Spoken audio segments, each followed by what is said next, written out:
parents were given to us to embarrass us. You ever notice that? Like my mom would introduce me like this. She would say, "This is my son and he's Husky." Thanks, Mom. Like seriously, everywhere, "He's Husky, look at him." And to be fair, the only place we could get my jeans was Sears. Oh, I got some people, believers in here, right? Yeah, we go over to one little section right over in the corner. Giant letters on the back of the jeans. Husky. It's a Greek word. I don't know if you know this. I looked it up. It means pick me last. And they did, I'm telling you. And they weren't cool kid jeans. You know, they weren't like Guess or Jordache. They were so thick, they were like 4 pair of jeans melted together. And they made a sound when you walk. It's like this, like.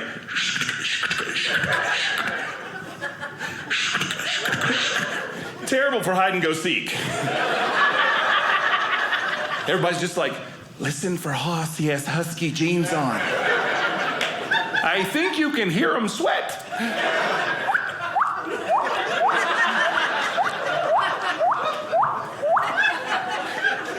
I sweat a lot, I'm telling you. My mom has a lot of sayings, and maybe you can finish these, like, "You're getting on my last nerve," that's right. I always say, like, "Why didn't you tell me 3 nerves ago? I'd have slowed down." Right? And then got dessert. Sorry, just at my house, okay. Or she would say things like, "Go chase your dreams." I can't. I have asthma. And Husky jeans. The friction alone. You know what I'm saying?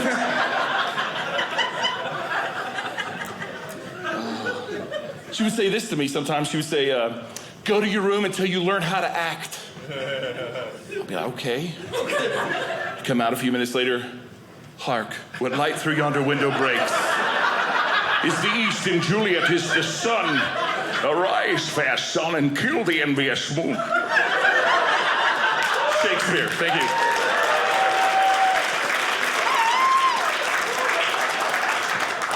Romeo sounded like Sean Connery there for a minute. "I see you." You know, or my favorite, she would say, "You can't go swim until 30 minutes after you eat." I never learned to swim.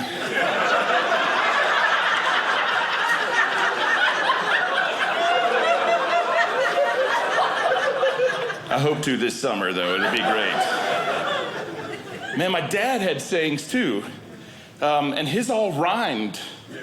Like, it's time to go to school, and I have 3 brothers, you know, and he lines us all up first day of school, and he says, "If you don't get whooped trying to whoop the guy that whooped your brother, you're going to get whooped when you get home."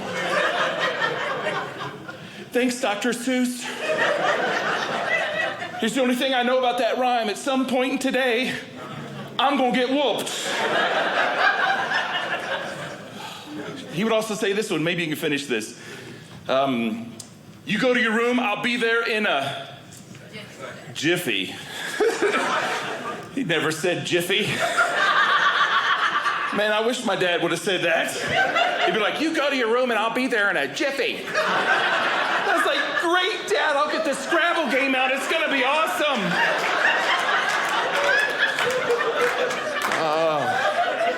He's like, "You go to your room, I'll be there in a minute." Okay. Somebody said second, but my dad wasn't that quick, okay? Or he'd say things like, "If you don't stop crying, I'll give you away."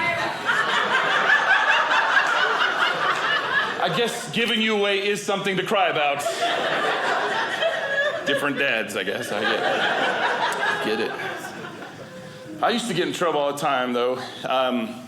My dad's a minister, and you know, I'd find the idea box at the church, the lost and found. And I'd be lost in my own little world. I'd find that little metal flashlight from the 60s. And I'd all of a sudden be in Star Wars world.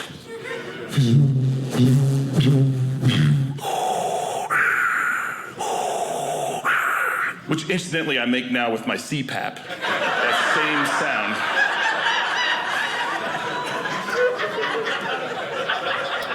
But my dad would see me across the room at church, and if you're a parent, you've learned this trick. Yell at your kids without saying a single word. Have you done this? Yeah, my dad'd be like this.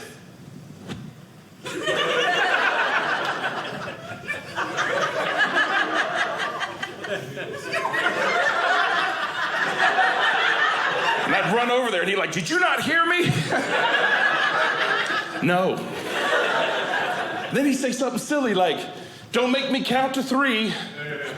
And then I say, why, because you can't get there?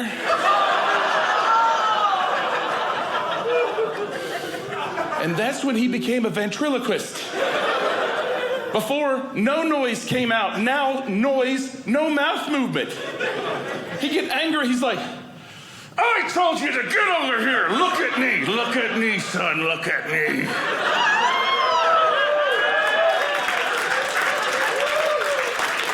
Don't run from me, because I can hear you in those Husky jeans. That's my dad. Oh, he also said, if I don't know who did it, you're all gonna get it. Anybody else's dad like that? Man, and like, when it was time to get in trouble, my brother always did it, and I got it first because I was the slow one. Like on the basketball court, you can go to the right, bad knee, score all day. But when it was time to go to Spanky Town, I was like, oh, don't take me to Spanky Town, you know? My dad was like, Mr. Fantastic. His arm comes across the room. And I look down, I'm like, run for your lives, I'm caught in the tractor beam. And in one move, my dad could pull me across the room, turn me around, bend me over, pull out his belt that would magically fold in half right before he destroyed me. And you heard every belt loop on the way out. It's like,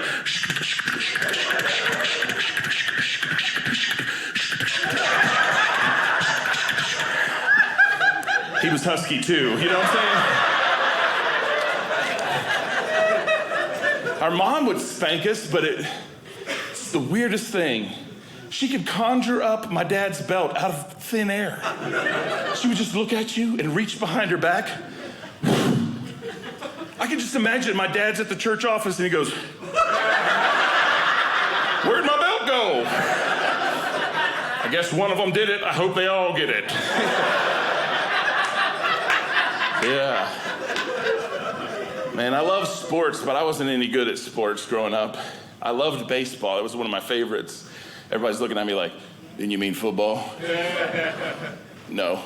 So I loved baseball, and but I wasn't really good. And I remember one year they changed the districts in our town, so I got to be on 2 different teams, on the bench on both of them. I remember asking the coach when we were up, can I get in, coach? And he's like, have a seat. Then I saw my dad jump to his feet, face turned red. And he's like, good eye, coach, good eye. That's not how we use that, Dad. But then we moved to Pennsylvania, and I heard that wrestling was huge in Pennsylvania. And since I was huge in Pennsylvania, I thought that would be a great combination. And so here's the problem, though.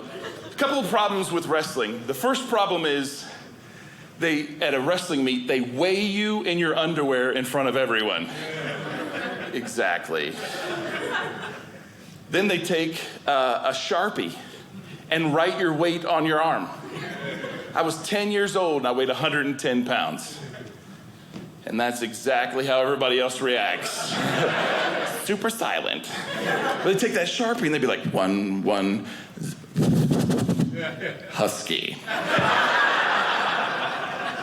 And the final problem is they would hand me a 1920 swimsuit to wear. They call it a singlet. Do you know what a kid who weighs 110 pounds who's 10 years old looks like in a singlet? Here's the visual. Go to your refrigerator, grab a can of biscuits, pull back the paper, Husky. You know what I'm saying?